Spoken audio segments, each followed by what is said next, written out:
Muted. Join us for a part of your morning today to recap the big events, the big legislation that passed that's going to affect your non-public schools. I'm joined by, this is Marcy Brown-Carter from NQE. I'm joined by Caitlin Bell from IQE.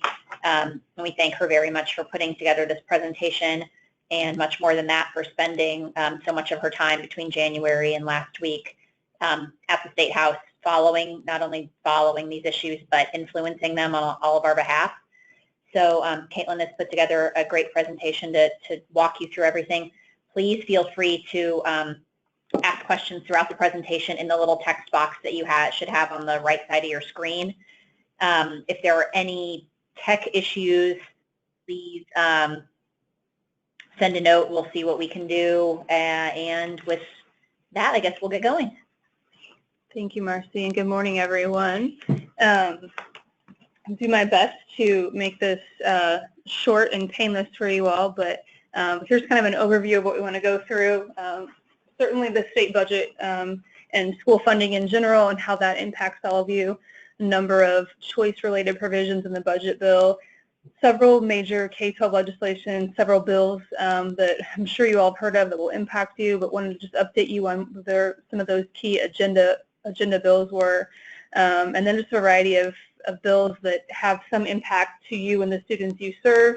And then we'll have time for questions. Please, as we're going through, if you have questions on a specific slide or a bill we're talking about, feel free to type them in as we go. Marcy's kind of here helping me to flag questions, so hopefully one of us will see them in the little text box, and we'll do our best to answer questions throughout the presentation and then again at the end. So with that, we'll get started with our budget bill. So just a general overview, K-12 education makes up more than 50% of the state's budget. With that, this year, the state legislature increased funding for K-12 by $345 million over the next 2 years. A couple important things to point out.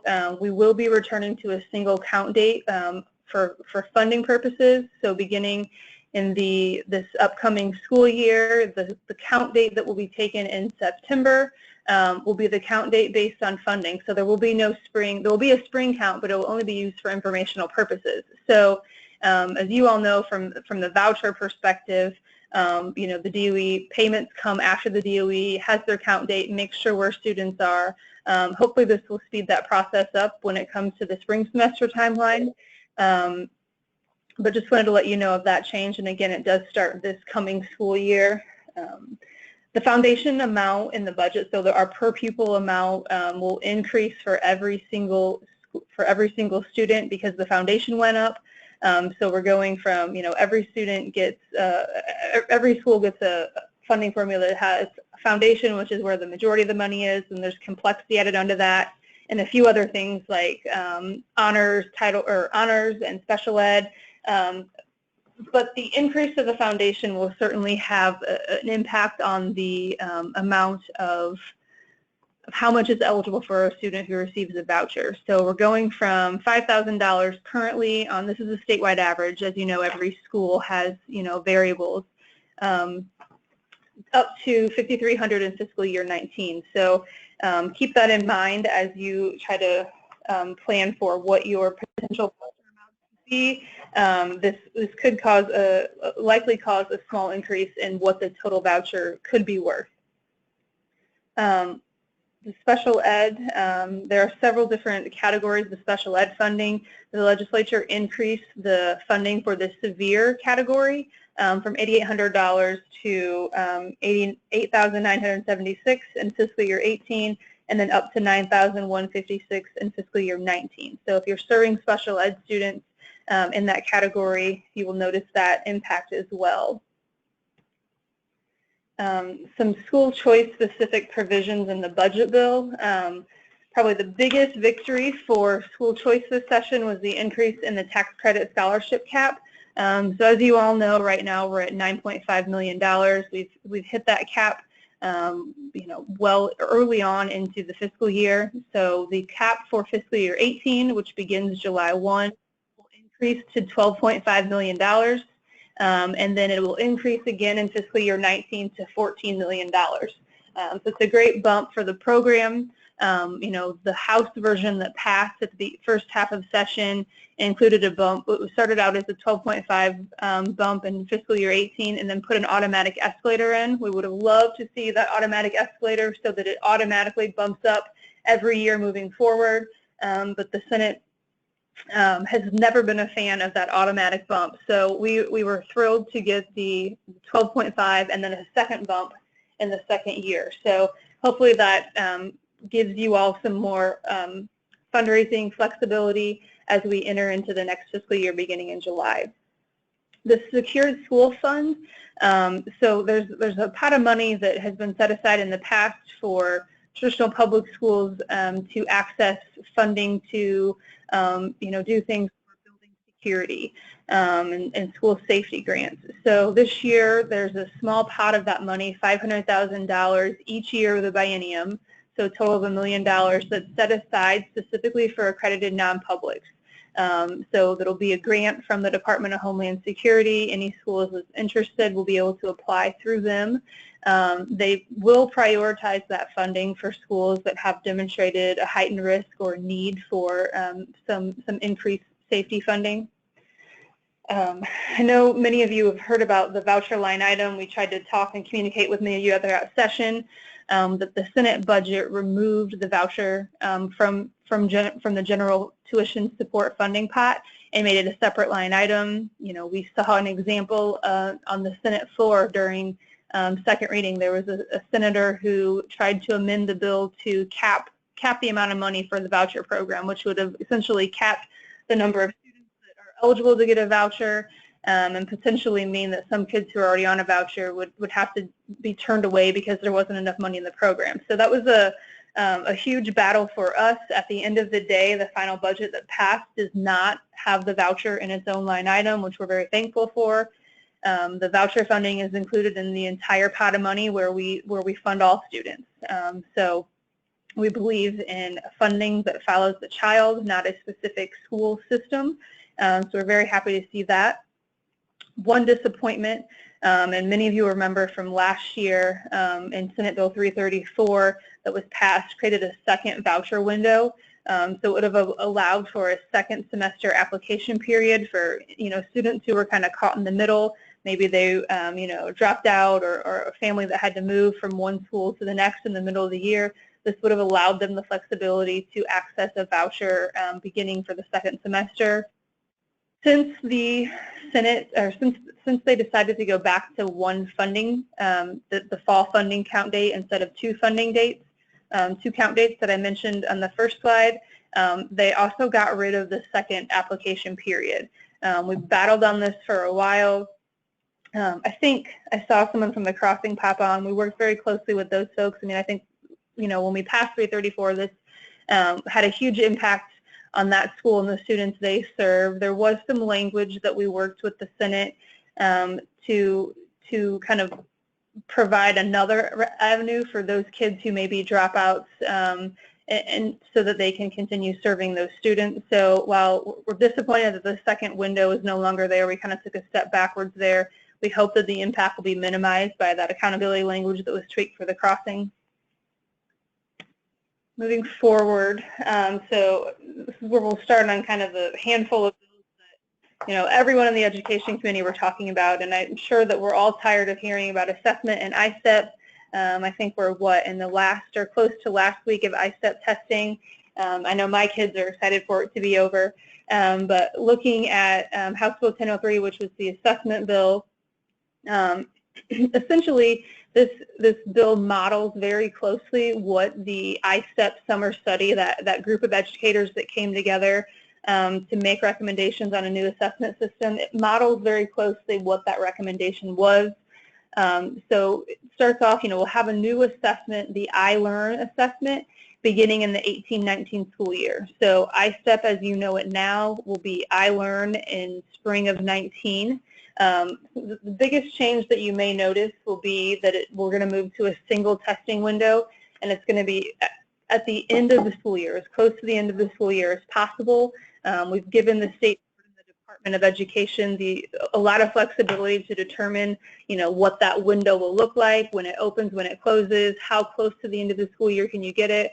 But hopefully we won't be testing our kids at the beginning of March. They can still be, focusing on learning standards, and then once we get towards the end of the school year, the test will come.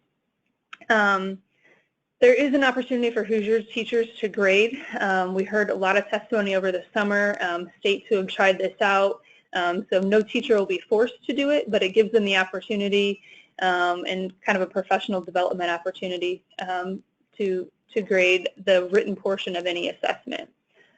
You'll notice probably a bigger change in the high school suite of assessments. So we will move from ISTEP 10 back to the ECAs, or the end of course assessments. But we are going to change the fact that the ECA is no longer going to be the only GQE requirement. So your students will not necessarily have to pass every ECA in order to graduate. The state board is going to put in place, they've been required by this bill to put in place kind of a variety of pathways that will qualify as a graduation qualifying exam for students to exit high school. So for example, that could be, so let me go back to the ECAs real quick. So ECAs will be required to give the same as, what you were used to, English 10, biology, and math, algebra 1. So they've also required the state board and the DOE to develop or contract to get an ECA for like U.S. history. That one will be available to all schools, but not required that they give it. So if you want to have kind of a end of course assessment for your students, you can do so, but it won't be required. Moving back to the pathways, so in order for a student to potentially qualify, again, the details will be fleshed out by the state board, but ideally kind of the thought process as legislators and educators are working through this would be, if a student receives a remediation-free score on the ACT or SAT, that could qualify as their GQE. If they receive, some assortment of AP or IB courses, that could be their GQE. Could be a number of industry-recognized certifications. It could be an ASVAB score. So there's a variety. The legislature wants to recognize that not every student needs to go to college. We don't want to force every kid down a college pathway by saying we're going to give everyone the SAT and make that part of accountability.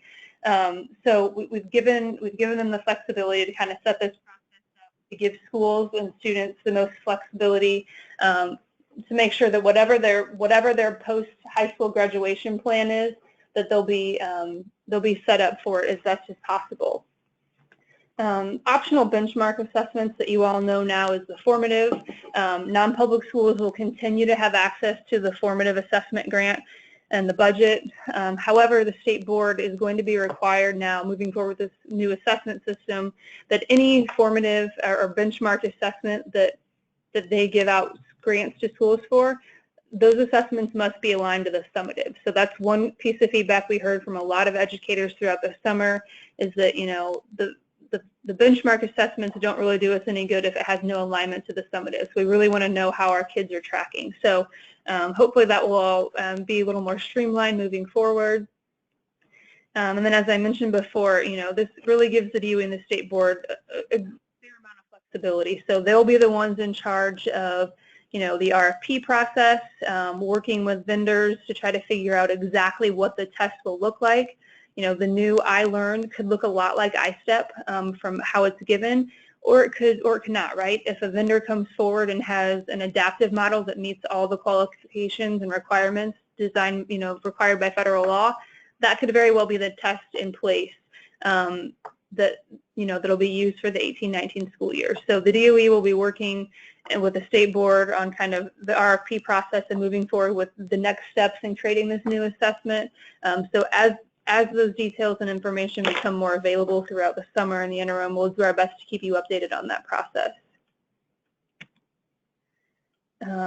Moving forward to House Bill 1004, which is the pre-K pilot bill. So this, as many of you know, the state already had a pre-K pilot program. It was a 5-county pilot program. This bill expands it to an additional 15 counties, so we'll have a total of 20 counties participating in the pilot. The new 15 counties will be determined by FSSA. So every single county in the state has the ability to apply, and FSSA will, based on the data they have from the number of providers and the number of students, and they will do the best to match up what 15 counties can best serve the state in the pilot program. How can we serve the most students? The bill does require FSSA to look, to make sure that they have a decent balance of rural counties. So it's not just all the urban areas that end up receiving pre-K pilot funding. The budget bill appropriated $22 million for each of the next 2 years for the pre-K pilot.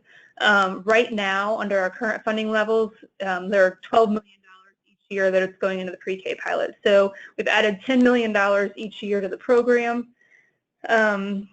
The eligibility will stay the same for students. So 127% at federal poverty level, which you all know is lower than the voucher program eligibility, and even lower than the SGO eligibility. There was an attempt to kind of move this number higher to get more students in there, but given the small pilot size, the legislature wanted to make sure that they funded those students in the most need first. Now that said, there is a little bit of flexibility for those 5 counties who are already existing in the pilot to bump up to 185% federal poverty level, but only if they meet, a number of qualifications. So I think Vanderburgh County is the only one that they really think could potentially see that increase. So I think there are a couple of folks from Evansville on the line. If you're participating in that program and have additional questions, please let us know. We'll be happy to get that information to you. But for most everyone in the state that will be impacted, it's 127% federal poverty level eligibility pathway. Most importantly, we fought for, and this seemed to be kind of what everyone spent the most time talking on, even though it's a very small provision and will probably only impact a small number of students. But the final pre-K bill does include the voucher tie. So we worked really hard to make sure that any student who received a pre-K scholarship and wanted to stay in that school wouldn't be prohibited to doing that just because of their financial situation. So the final language in the bill reads that any student who receives a pre-K scholarship that's attending a voucher school, if they want to stay in that school for kindergarten and they remain income eligible for the voucher program, they will have access to receive a voucher through the Choice Scholarship Program in kindergarten. House Bill 1005, this is a governor agenda bill to make the superintendent of public instruction appointed rather than elected.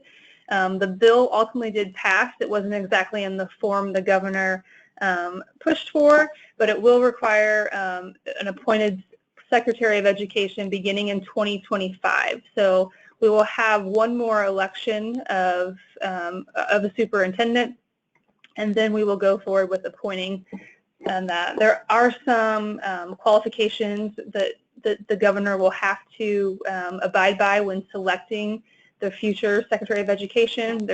That person must have lived in Indiana for 2 years at least, and they also need to have an advanced degree and 5 years of experience as a licensed teacher, principal, or superintendent. So, a number of folks, including IQE, argued that, we don't tie the governor's hands for any other appointments when he or she appoints agency heads. So, why limit the governor to this? But at the end of the day, I think it's a positive step that we're still moving forward with an appointed superintendent. Will hopefully make some, future education policy conversations a little less political. House Bill 1007 is a course access program. This requires the Department of Education to create and oversee a course access program that would be used for the beginning in the 18-19 school year.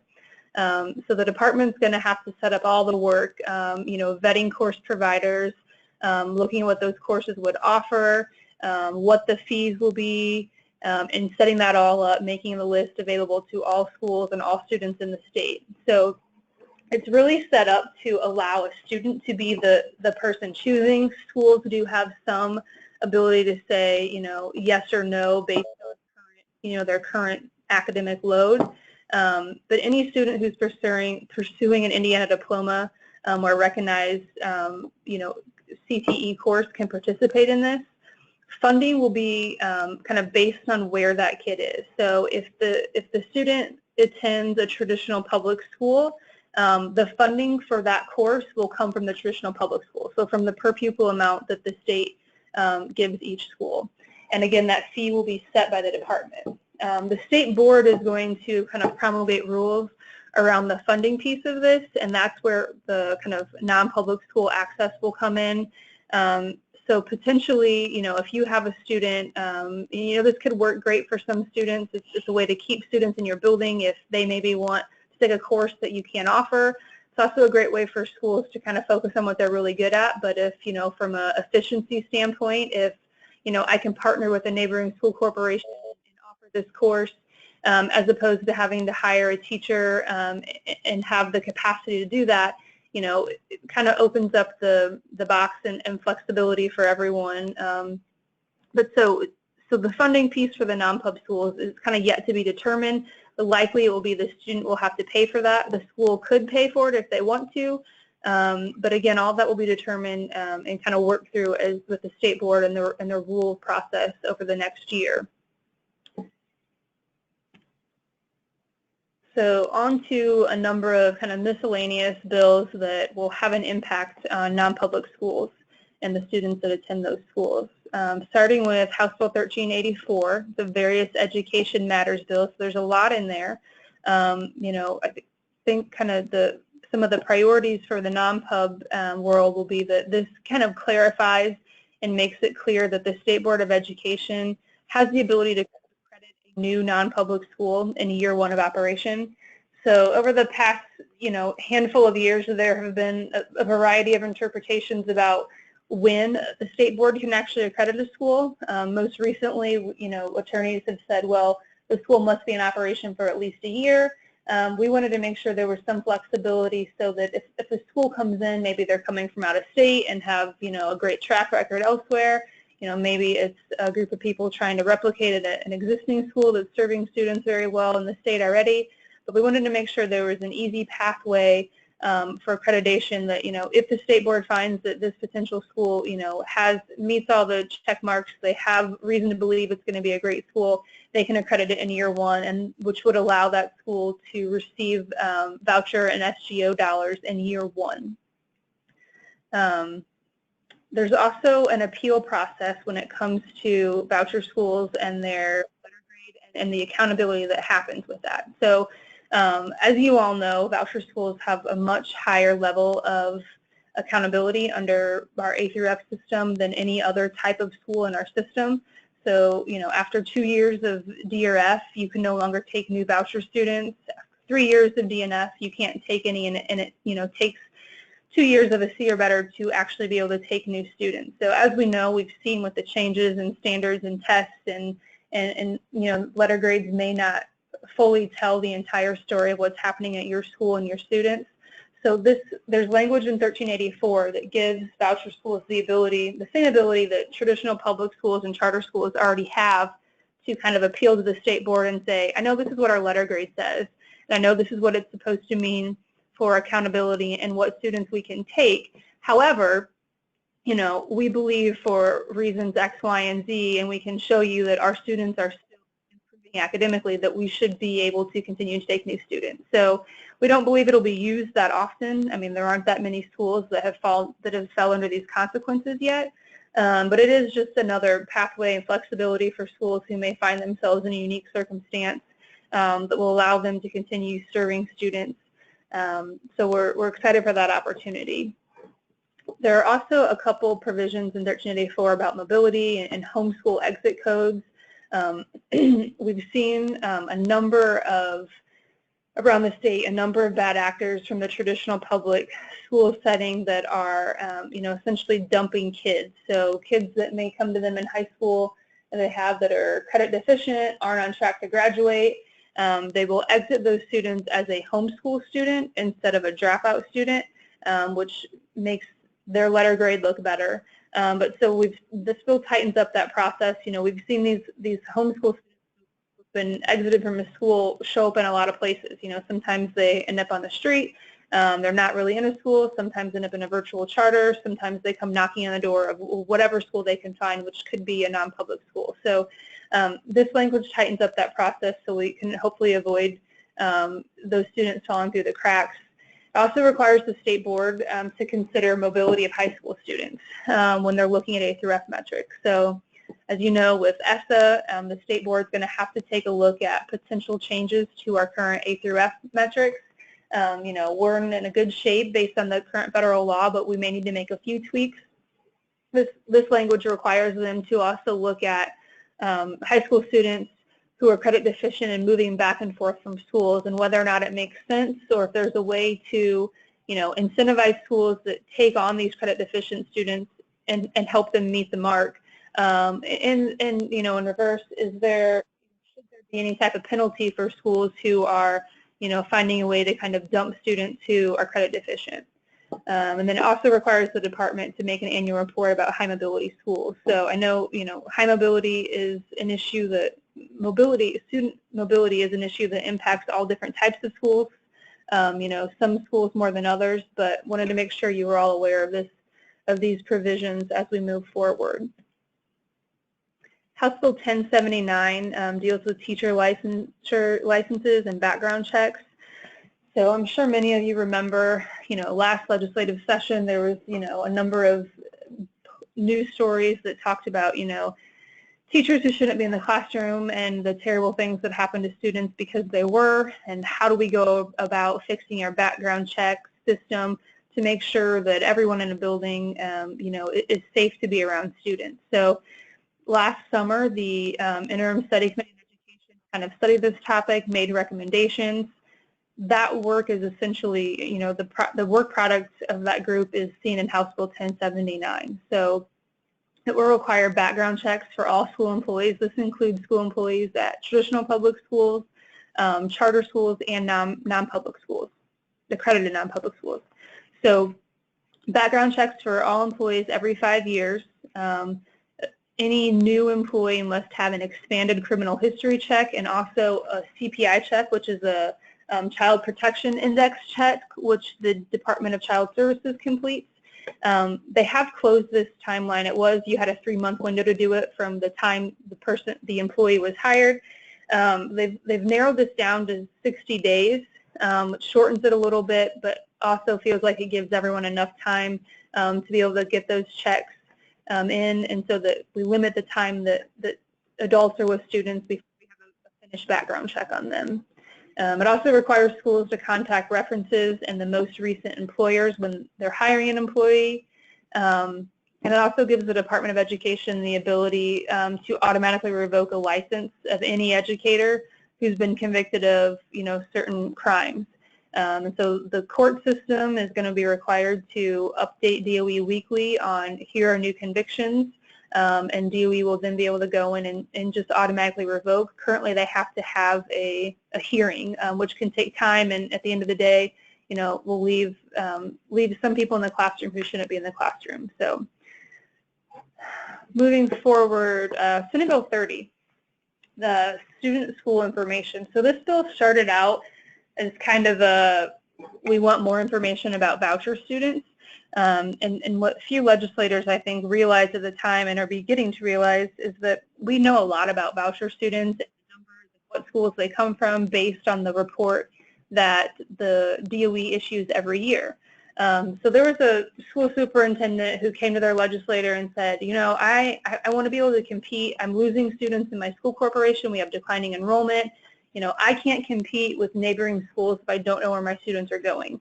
And so her solution was, if the DOE will just give me a list every semester of, how many students live in my district and which voucher school did they go to. The ironic part of this was that the specific county that this superintendent works in, there isn't a single voucher school. And the majority of students that her district is leaving were leaving because of public-to-public transfer. So they were going to a traditional public school outside of their district boundary lines. So we worked with legislators throughout session to kind of amend this bill and make it a little less just targeting vouchers. So essentially now the DOE is going to have to report and it'll be published on their website for everyone to see, and they'll also give the information to every school superintendent so they know and realize where their students are going. But it will require the report to say, here are all the students who reside in your district that are attending another traditional public school outside of your corporation and which schools they are. Here are all the students who live in your district but attend, a charter school outside of your district and which charters they are. And the same thing with voucher schools. So no student identifying information can be shared. It'll all be aggregate data. And all in all, I think this is a positive for the school choice movement because it will really show and help more people realize that, vouchers aren't stealing money from public school like many of the opponents claim they are. We live in a society where school choice means so many things, and in many cases, it means attending a different public school. So hopefully this will help kind of level the playing field and change the messaging around school choice. Senate Bill 504, Education Service Centers. This just clarifies in statute that charter schools and non-public schools have the ability to become dues-paying members of an education service center. I believe there are some that are already participating, but it sounds like there are some education service centers who weren't allowing other, anyone but a traditional public school from joining. So this makes sure that everyone can, which, at the end of the day, could potentially lower costs for everyone and provide some cost savings. Now we're going to move on to the not so fun part of the conversation, which is where we have the kind of new mandates that the legislature has required of your schools. We fight very hard all session to limit the amount of mandates that are going to be placed, and not just on non-public schools, but all schools. It's so easy for legislators to just kind of lump everyone into, well, we think schools should do this now. We want that to mean everyone. So more and more private schools are going to be looking like traditional public schools just based on all the new requirements that legislators decide to throw in their lap.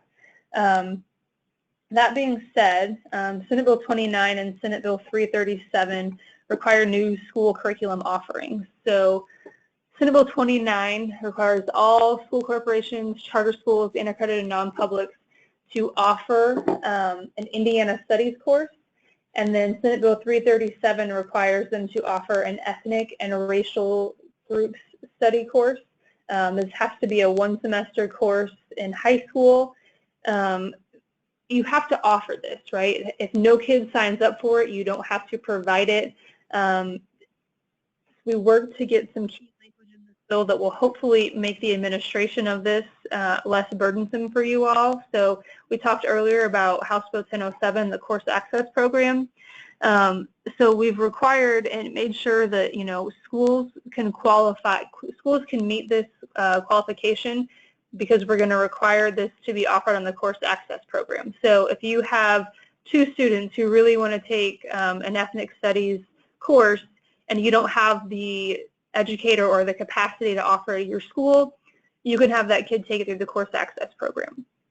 Senate Bill 29 also requires the department to conduct a survey of educators to determine, in how many places are we teaching cursive writing, and the opinions of educators on whether or not it should be mandated.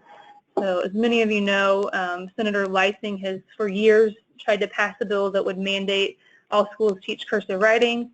So this bill kind of takes a step back from that and says, all right, we need to figure out what we're doing, how many schools offer this, and do schools have the capacity to do this before we move forward with the conversation.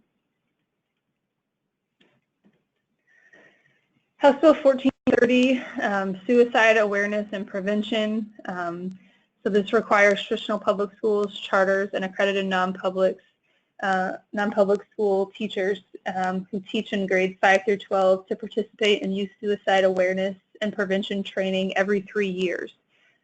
This requirement will start in the 18-19 school year, so it gives the department and others some time to prep and determine what courses are, what would qualify as a course.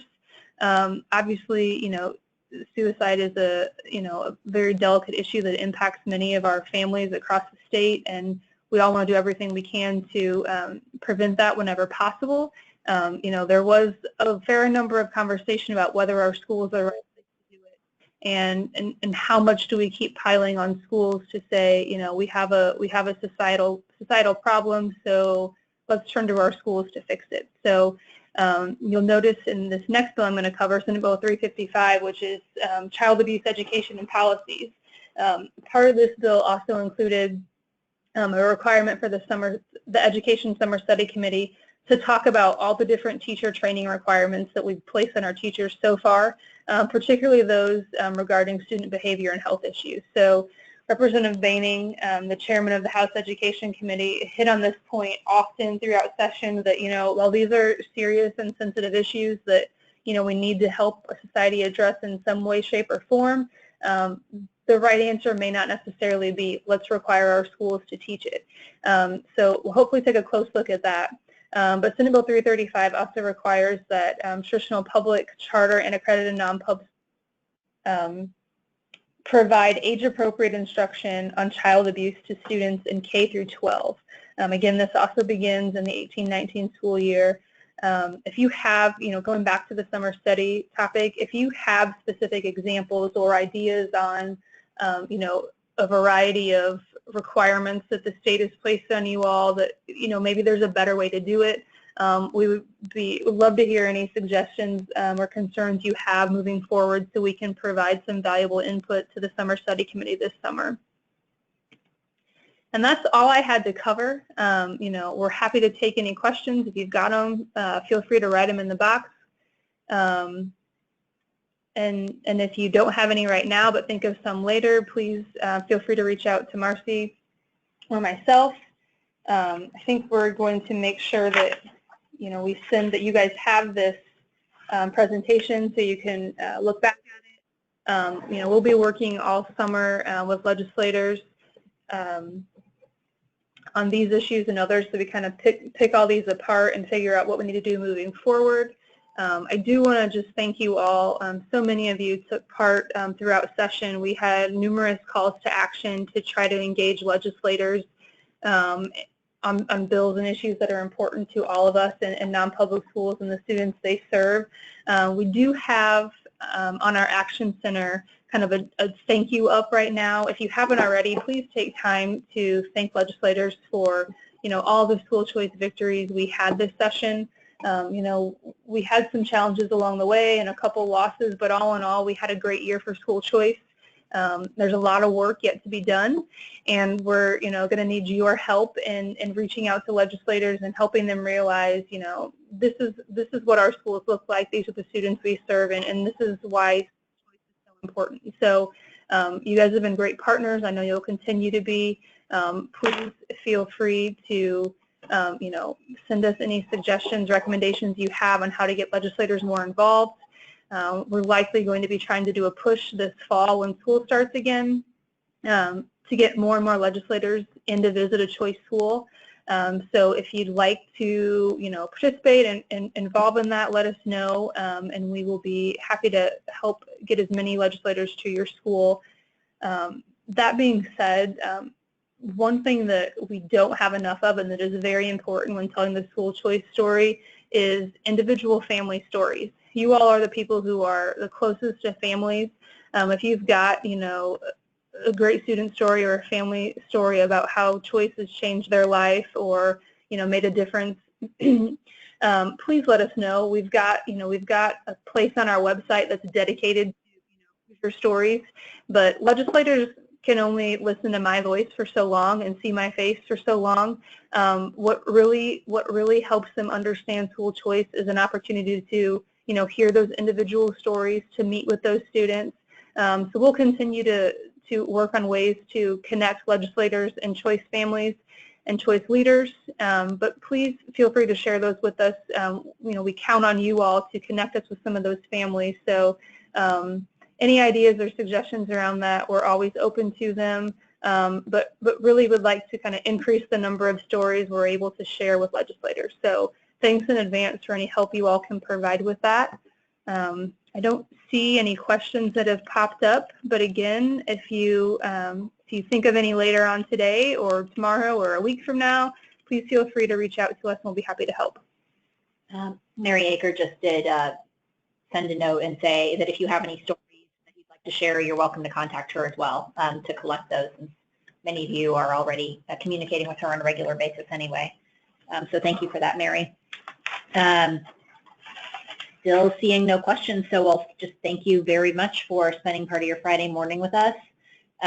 We hope that this was valuable for us. Thank you again to Caitlin for putting all this information together. Our goal is to, assuming that we get the technology right, post this webinar sooner than later, hopefully early next week, to so that you can share it with your communities, with anyone who you think might want to see this information as well. So with that, we'll let you go on with your day, and thank you very much. Look forward to speaking with you again. Thanks.